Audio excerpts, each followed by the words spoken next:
성탄을 맞이하는 사람들의 자세.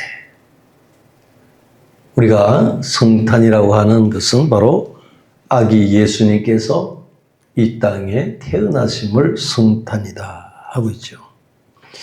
근데 오늘 누가복음 2장 1절부터 13절의 쭉 말씀 속에 첫 아들을 낳아 강보로 싸서 구유에 넣었으니 이는 여관에 있을 곳이 없음이로라 했습니다. 아기가 태어났는데 누울 자리가 없고 있을 자리가 없고 얼마나 참 버거운 마음이 들겠습니까? 누가복음 2장 6절에는 거기 있을 그때에 해산의 날이 차서 왜 주님은 이곳에 오셔야만 했겠는가 하는 것입니다. 그것은 바로 요셉이 다윗의 족속이기 때문에 나사렛이라는 동네에서 베들레헴이라 하는 곳으로 가기 위해서 하는 과정이었습니다. 이때 마리아에게는 해산달이 다 되었습니다. 그러나 그 나라의 임금이 명령을 내렸었기 때문에 그는 그 어려움을 극복하고 그 베들레헴에 가게 되는 과정 속에 바로 그날 저녁이 되었습니다. 이때 잠을 자려고 하니 여간에 많은 사람들이 오게 됐습니다. 그래서 해산한 그 마리아의 몸에는 얼마나 고통이 있었겠습니까? 그럼에도 불구하고 의지할 것 없는 그곳 마구간에서 아기를 놓게 된 그 과정을 볼 수 있습니다. 우리가 매년 다가오는 성탄절을 바라보면서 성도들은 어떻고 세상 사람들은 어떤 자세를 가지고 살 것인가 하는 것을 생각을 아니할 수가 없다는 것입니다. 예수님 태어났을 때에도 여러 분류의 사람이 있는 걸 봅니다. 첫 번째, 마음이 아주 강박한 헤롯 왕이었습니다. 그는 헤롯 왕이 예수님 태어난다는 소식을 듣고 그 강박한 마음을 가지고 그 태어난 아이들은 다 죽이겠다고 하는 그는 못쓸 생각을 하고 있습니다. 아이가 태어났는데 무슨 죄가 있기에 그렇게 했습니까? 그런데 그 배후에는 사단의 영이 함께하지 않았나 하겠습니다. 예수님이 오시면 우리를 구원할 자가 죽기 때문에 세상이 평안이 있을 수가 없습니다. 구원을 받을 수가 없기 때문에 사단이 헤롯을 통해서 역사하지 않았나 하는 것입니다. 아무튼 그 헤롯은 예수님을 미워하고 예수님을 증오합니다. 미워하고 증오하면서 그때 태어난 자녀들은 다 죽이겠다고 하는 그런 마음까지도 있습니다. 인류를 구원해 주시기 위해서 이 땅에 오신 것을 알지 못하는 무지한 그의 모습을 보게 되는 것입니다. 물론 그는 그 마음이 올바른 마음이 갖지 못함으로 말미암아 비극으로 인생을 끝내는 사람이었습니다. 높은 왕자에 있었음에도 불구하고 그의 인생은 종말은 너무나 비극적으로 끝나는 것을 보게 됩니다. 오늘 아침 새벽에 용인을 다녀왔습니다. 그 목사님은 우리 믿음의 신앙을 갖고 있는 이성복 목사님이라고 하는 우리 한국계의 그 부흥사로서 많은 영혼들을 일깨웠던 그 목사님입니다. 그의 손자가 우리 노회에 계십니다. 그의 아버지는 한 3,000명 되는 교회에서 목회를 하는 목사님이었습니다. 근데 갑작스럽게 그저께까지 저녁에 대화도 나누고 음식도 잘 드시고 그랬더만 아침에 가보니까 숨을 거두셨다는 거예요. 연세는 92세라는 거예요. 조문을 하는데 보니까 그 소천하신 그 목사님 성경책하고 설교 준비했던데 우리는 요즘에는 뭐 타이핑을 치고 그러지 않습니까? 그런데 그 손수 쓴 설교문하고 이만큼 쌓은 것이 있었습니다. 그래서 오늘 저는 가서 그때 축도하고 내일은 가서 이제 기도하는 차례가 되어서 노 회장님이 설교하시고 저는 이제 증경으로 기도를 하는 순서가 됐습니다.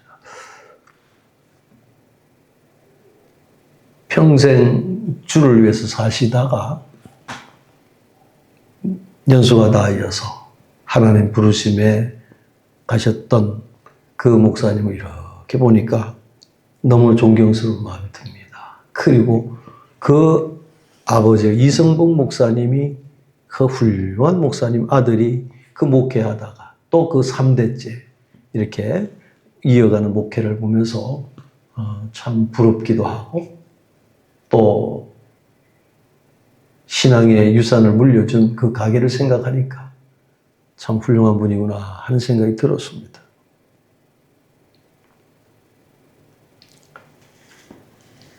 그분이 살아계시면서 소망했던 것. 하나님 나라를 소망하면서 사시다가 기쁘게 하나님 앞에 가신 줄로 믿습니다. 그리고 조문에 오는 사람마다 다 목회자들이고 성도들이고 이런 분들이 쭉 가서 각 파트별로 거기서 예배를 드리는 것을 보게 됐습니다. 우리가 예수 그리스도를 믿는 것은 처음에도 잘 믿어야 되지만 나중에 얼마만큼 예수 그리스도를 잘 믿다가 주님 앞에 가야 할 것인가. 그 책임이 더 중요한 것 같습니다. 매번 결혼식도 가고 장례식도 가서 보지만 예수 믿는 것을 끝까지 잘 믿는 믿음을 달라고 기도해야 되겠다. 그런 마음이 울컥울컥 올라올 때가 있어요. 많은 사람들은 교회 생활하면서 목회를 하다 보면 제가 뭘 했으니까 이거 좀 칭찬 좀 해주세요. 저를 좀 이렇게 알아주세요 하는 부분들이 많거든요.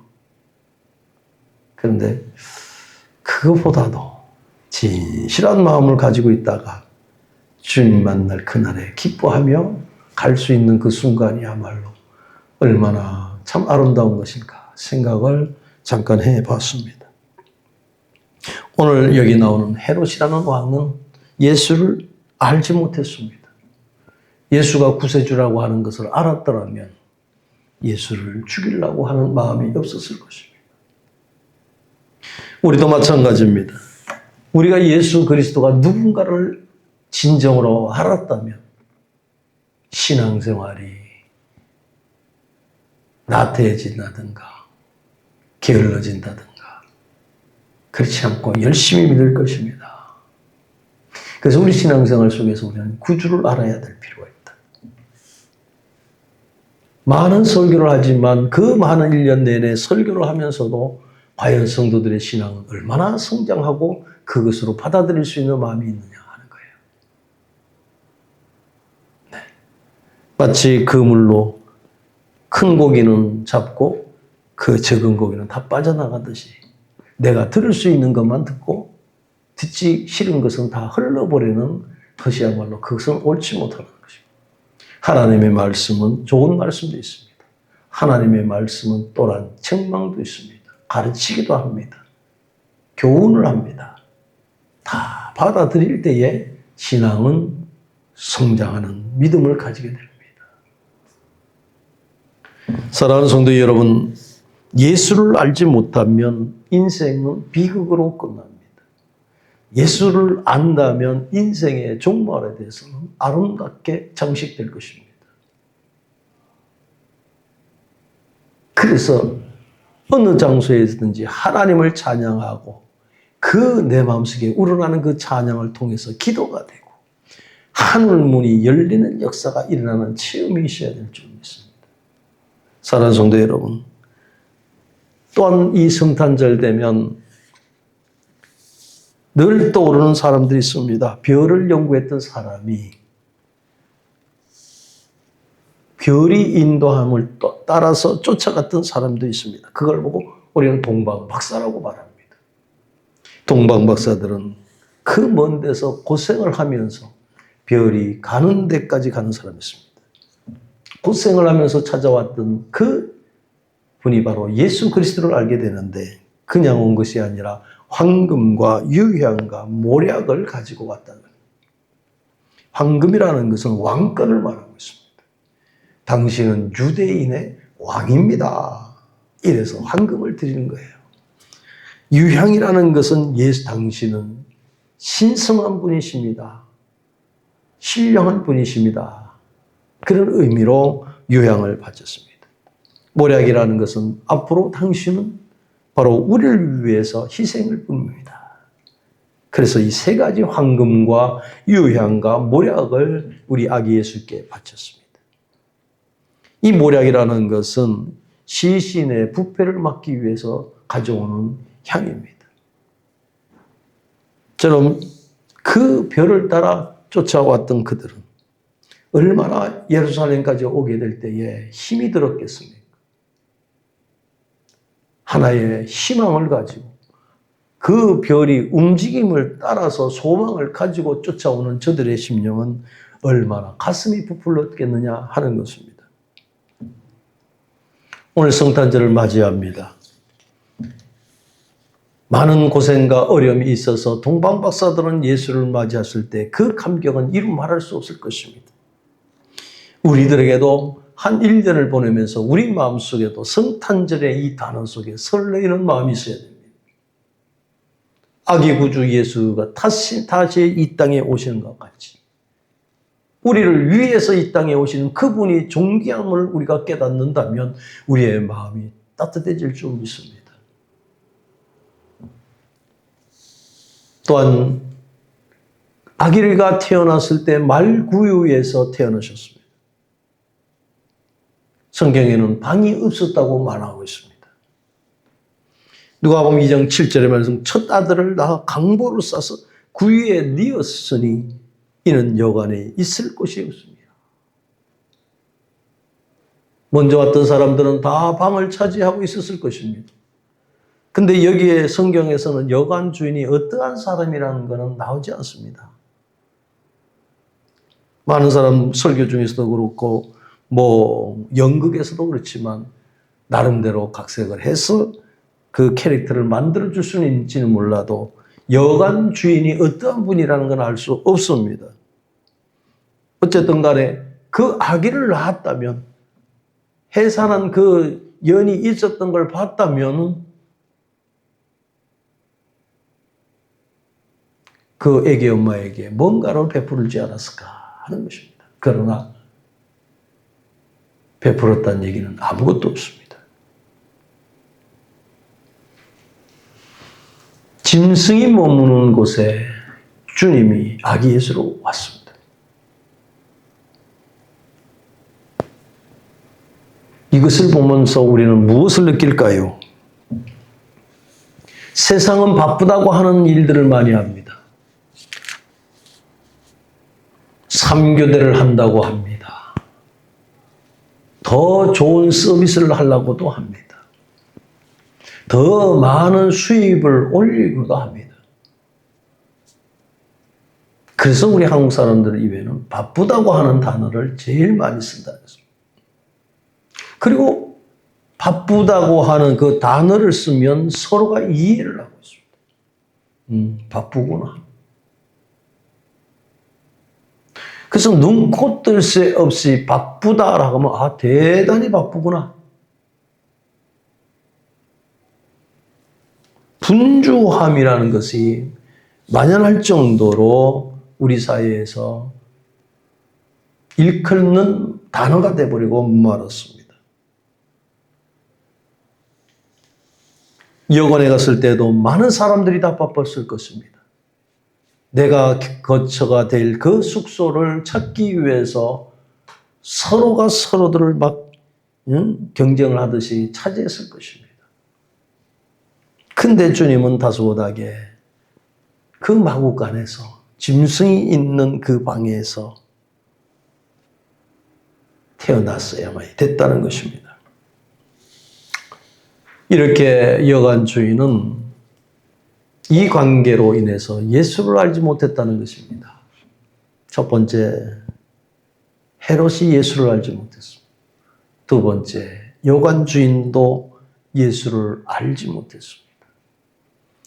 직접 그 집에 갔음에도 불구하고 예수를 알지 못했습니다. 머나먼 길을, 험난한 길을 감수하면서까지라도 그 주님 메시아가 태어나실 그것을 바라보며 왔던 그 동방박사들의 모습을 볼 수 있습니다. 어떤 분들은 그렇게 고생을 하면서 주님을 찾으려고 온 사람들이 있는 반면에 코앞에 오신 메시아가 누군지도 모르는 그 상황이 됐습니다. 전도를 하게 됩니다. 주 예수를 믿으십시오. 예수 믿으셔야 됩니다. 예수 믿으셔야 구원받습니다. 특히 이 동네는 노인네들이 참 많습니다. 예수를 믿으시라고 합니다. 예수 믿으세요 할 때는 물론 죽음이라는 것이 나이하고는 관계없습니다만은 그래도 노인네들 보면 예수 믿으세요 그러거든요. 그 마음속에는 살 날이 얼마 안 남았으니 천국 가시기를 원합니다. 이런 마음속에 있는 거거든요. 절실한 마음으로 얘기를 하는 거거든요. 그래서 예수 믿으세요. 어찌됐든 간에 그 전도를 하고 받는 사람, 대답은 네 하는 사람도 있습니다. 그런데 호떡 한 개에 팔려 그냥 예라고 대답하면서 가치 없는 대답만 하고 가는 분들이 허다한 것이 7년째 들어가 있습니다. 물론 이 교회에 오는 성도들도 그럽니다. 전도를 그렇게 많이 했는데 호떡 전도의 성과가 뭐가 있습니까? 없죠. 저는 그렇게 생각합니다. 농부는 씨를 뿌려야만이 되는 것입니다. 씨를 자라게 하시는 것은 하나님이십니다. 물론 교회에 이벤트가 있다든가 아니면 뭐 담임 목사가 막 안진뱅이가 벌떡벌떡 일어나고 귀신이 나가고 막 큰 은사가 일어나고 그러면 야 예만교회 가면 그런 역사가 일어난다 그래서 올 수 있습니다. 여러분 우리의 마음속에는 그런 마음들이 자리 잡고 있습니다. 그러나 성경에서 보면 예수님께서 기적을 베푸는 사람도 아직까지 살아있는 사람은 아무도 없습니다. 더 영원한 것은 뭡니까? 영생이라는 말씀이 들어가지 아니하면 영원한 삶이 없다는 사실입니다. 그런데 많은 사람들은 그런 걸 원합니다. 그것은 참 우리 연약함 때문에 그렇지 않은가 생각합니다. 물론 하나님은 하나님의 자녀들에게 그냥 내버려 두지는 않습니다. 6개월 동안 병상에 누워 있으면서도 하나님을 놓치지 아니하고 그 코로나로 인해서 많은 마음의 갈등도 느끼셨던 김지연 권사님을 오늘 뵙고 왔습니다. 못 찾을 줄 알았어요. 쭉 낙골당을 쭉 떠나오는데 기도를 해서 하나님 여기 계시다는데 어디 있나요? 사무실을 가려고 그랬어요. 그때 사무실 가기 전에 한 번만 더 찾아보자고 하니까 그 꼭대기 위에 딱 계시는 거예요. 얼마나 반가운지. 한편으로는 하나님 그렇게 기도를 했는데 또 본인도 열심히 기도하는 가족들을 기도했는데 그런 아쉬움도 있습니다. 목사가 무슨 능력으로 생명을 연장할 수 있겠어요? 제가 그 묵상하고 기도하면서 오면서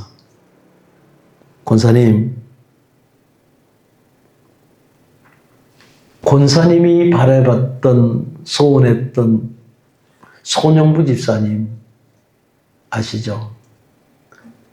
권사님이 저하고 같이 얘기할 때 남편 대신 송영부 집사님한테 말씀하실 때 사실 저도 마음이 무거웠습니다. 이제는 달라요. 달라졌습니다.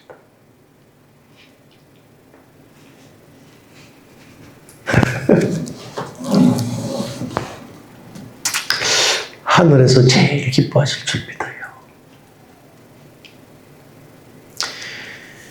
주일날 성도들이 밥을 먹고 서로 자기 말을 하기 시작합니다. 뭐가 맛있느니, 뭐가 어떠니 막 얘기하는데 한쪽 구석에 우리 손영복 집사님은 물티슈를 챙기시더라고요. 저렇게 멋쟁이가 이만한 자리에 전도하기 위해서 물티슈를 쫙 해서 누구 하나 관심 없어요. 죄송합니다. 관심 없었어요. 그런데 거기서 챙기시라. 탁 내시고 목사님 사모님 가겠습니다.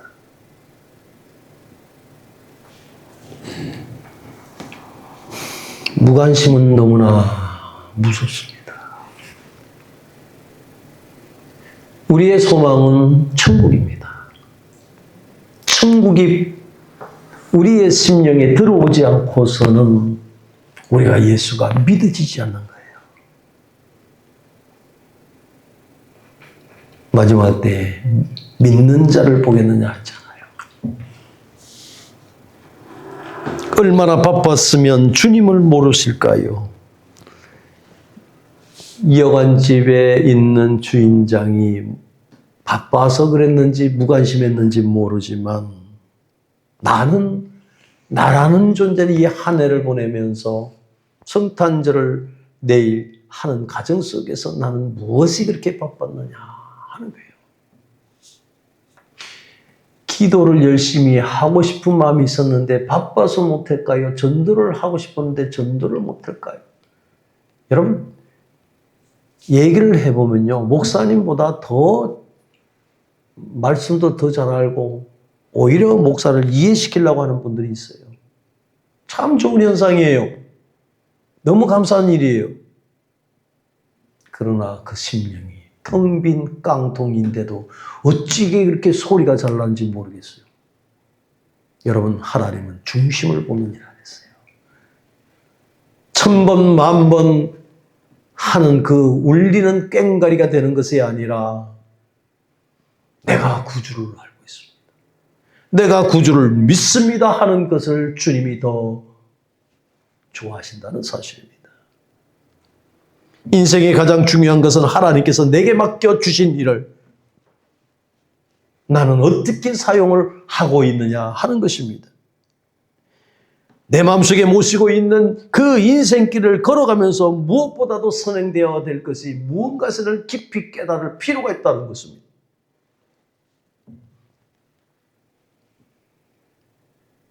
헤롯도 요한 주인도 그러지 못했기 때문에 그들에게는 비극이 된 것입니다.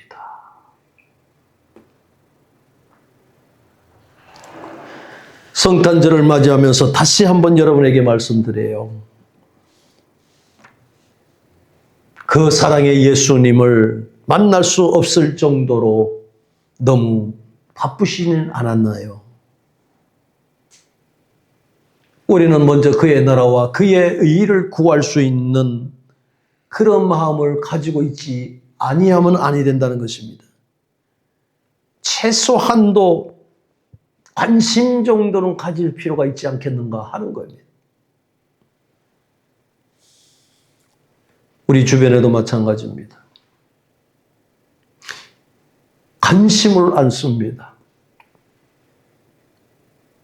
내 살기 바빠서.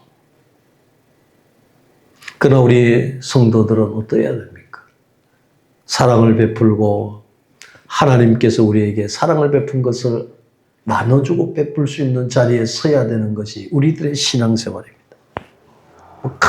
큰 걸 하는 게 아니에요. 적은 거라도 주님의 이름으로 하는 것입니다.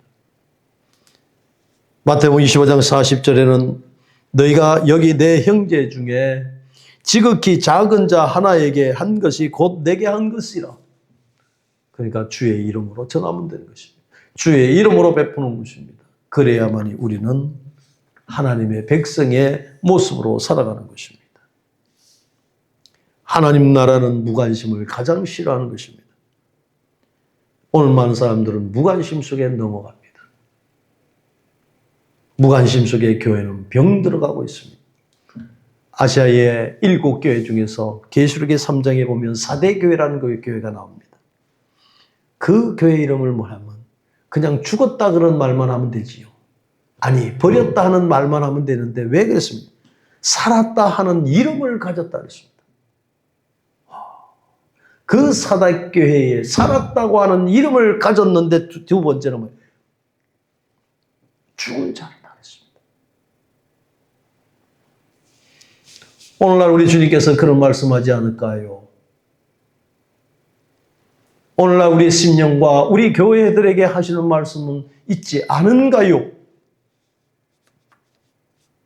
어느 분이 하나님 앞에 교회 100개를 응답받았다 그래요. 제가 그랬습니다. 그건 부동산이지 그랬습니다. 오늘 전화했습니다. 그건 부동산이지. 예전에는 어느 목사님이 자기 땅을 내놓고 교회를 짓고 이런 분도 있었어요. 근데 오늘날 희한한 부류의 사람이 있습니다. 하나님께 100개를 받았다는데 그것은 옳은 행위가 아닌 것을 보게 됐습니다. 그래서 제가 다른 지역으로 가시기를 원합니다. 그랬어요, 제가. 여러분, 교회는 사고 파는 데가 아닙니다. 교회는 사고 팔면서 돈을 붙여갖고 파는 데가 아닙니다. 그런데 그분하고 딱 맞는 게 있어요. 왜요? 살았다고 하는 이름을 가졌으나 죽은 교회로다. 죽은 교인들이 있는 교회를 인수받아가지고 부풀려 파는 거예요. 무섭습니다. 근데 그런 분이 하는 얘기가 고향도에도 한번 왔었어요. 이러는 거예요. 이 고향도에도 죽어있는 이름을 살아있다는 이름을 가졌으나 죽은 교회가 있는가 보죠? 우리 교회 왔었는가? 우리 교회는 바빠서 못 왔습니다. 그래? 안 죽어 있어서 다행이네? 그러면 그 인수를 했습니까? 그러니까, 하나님의 응답이 없어서 그냥 갔다고. 여러분, 통탄할 일입니다. 그렇지요. 2년 안에 벅벅벅 넘어가는 교회들 얼마나 많습니까? 믿음으로 교회를 지키라고 자기 집 다 팔아 올렸는데 넘어가고 있어요. 그걸 어떻게 누가 감당하나요? 사임하면 끝인가요?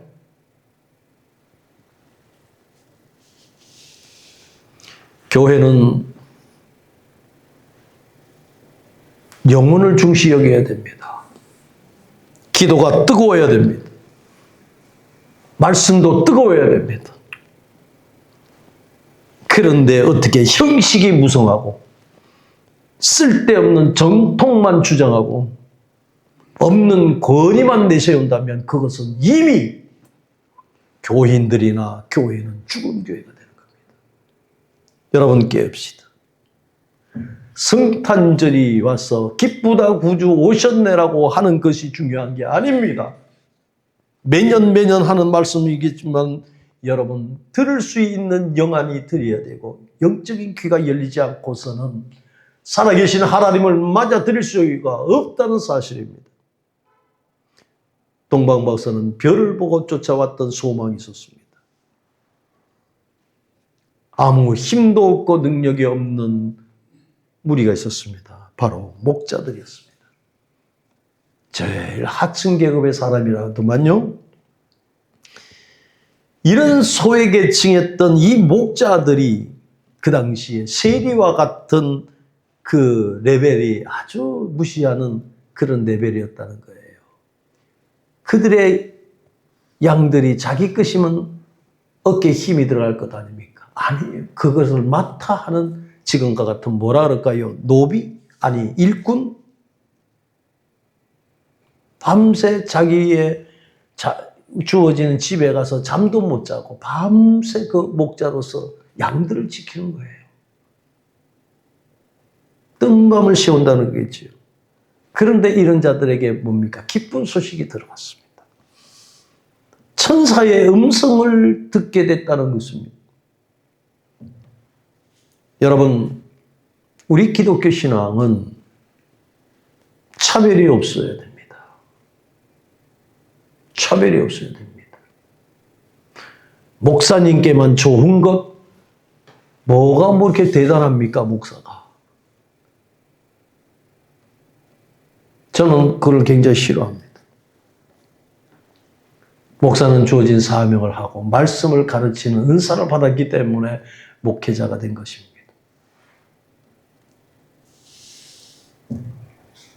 그래서 이런 모든 권위는 어디서 나타나야 되느냐 하면 하나님이 주실 때에 나타나야 되는 겁니다.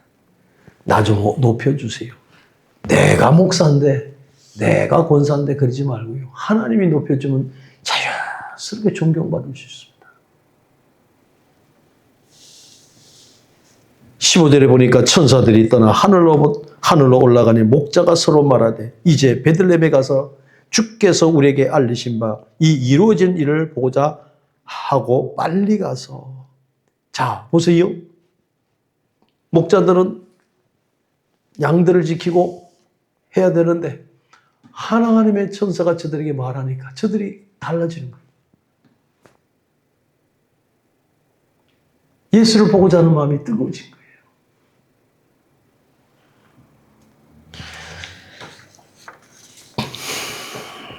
이들은 하나님의 말씀에 즉각적인 순종을 하는 목자들의 모습을 보고 있습니다. 하나님의 말씀을 들을 때에 우리는 아멘으로 합니다. 그 말씀은 바로 즉각적인 순종이라는 뜻입니다. 16절에 보면 빨리 가서 마리아와 요셉과 그 위에 있는 아기를 찾아서 보고 이렇게 말씀합니다. 교회에 왔을 때 예수님을 보고까지는 괜찮아요. 예수 그리스도를 본다는 것만은 끝나면 아무 소용이 없습니다. 어떤 문제는 예수님을 봤기 때문에 해결되지 않는다는 것입니다.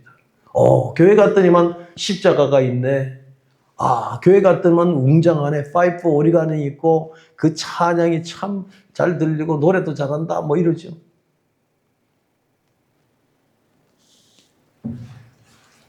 그리고 집에 갈 때는 뭘 보고 왔습니까? 교회 건물 보고 왔습니다. 아닙니다. 교회를 오는 것, 우리의 신앙생활은 예수를 만나야 된다는 것입니다. 예수를 만나서 어려운 문제를 얘기를 하고 그 문제도 해결받아야 됩니다. 그리고 평강이 넘치는 삶이 우리 삶 속에 일어나야 되는 것입니다. 그게 무엇일까요? 온 백성에게 미칠 기쁨의 소식이라고 했습니다. 이처럼 더한 소식이 어디 있겠느냐고요. 사랑하는 성도 여러분, 오늘 여기 보니까 목자는 그 순간 하나님의 천사의 음성을 듣고 행동함으로 말미암아 저들은 가장 천한 사람이라고 생각했던 저들이 마음속에는 우리가 최고로 멋있는 사람들이다. 멋진 인생을 우리가 맞이했다. 그럴 거 아닙니까? 그렇습니다. 우리는 예수를 만나면 멋진 인생이 여기서 나와야 됩니다. 아기 예수가 이 땅에 오신 것을 우리는 기억하면서 감사할 줄 아는 믿음이 되어야 될 것입니다. 말씀이 육신이 되어서 이 땅 가운데 거하신다고 했습니다. 그분은 낮아질 대로 낮아지시면서 연약한 모습으로 오십니다. 그분이 우리 죄를 구원하시기 위해서 오신 것 아닙니까? 그분이 오신 것에 우리가 감사하는 마음이 우러나야 되는 것입니다. 우리 주님은 마가옥간에 하기로 오신 그 자체도 겸손의 자세로 오셨습니다.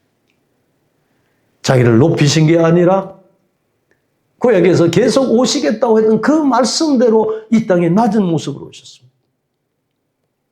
우리는 주님의 형상을 닮아가고 그 십자가를 지고 가면서 우리는 뭐가 나의 따라와야 하는 것이 뭘까요? 그건 바로 겸손입니다. 기쁨의 소식을 전할 수 있는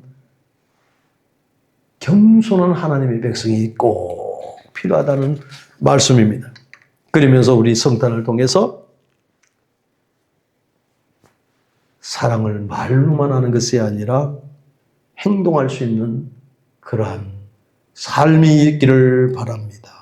하나님이 세상을 이처럼 사랑하사 독생자를 주셨다. 그렇습니다.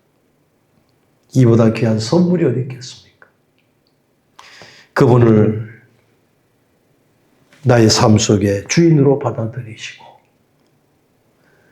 2000년 전에 오신 예수님은 거할 곳이 없었지만 구주 예수 그리스도는 우리는 받아들이고 내 삶에 이끌어 가신 분이라는 것을 고백하는 삶이 일어나기를 축원을 드립니다. 바쁨 때문에, 염려 때문에, 세상의 일 때문에 정신없었다는 것을 한 번쯤 오늘 이 시간에 말씀을 듣는 사랑하는 성도 여러분 한 번쯤 생각해 보면서 내가 무엇 때문에 살아가야 할 것인가? 내가 무엇 때문에 살아야 할 것인가? 잘 정리하시길 바랍니다.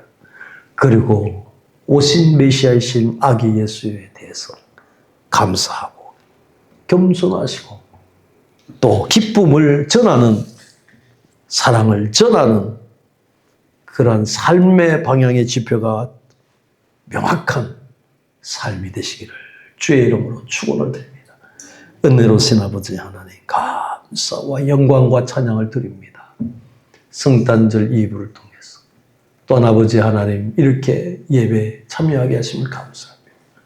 내 마음속에 기쁨으로 주님을 찬양하는 진실된 고백이 있게 하여 주옵소서.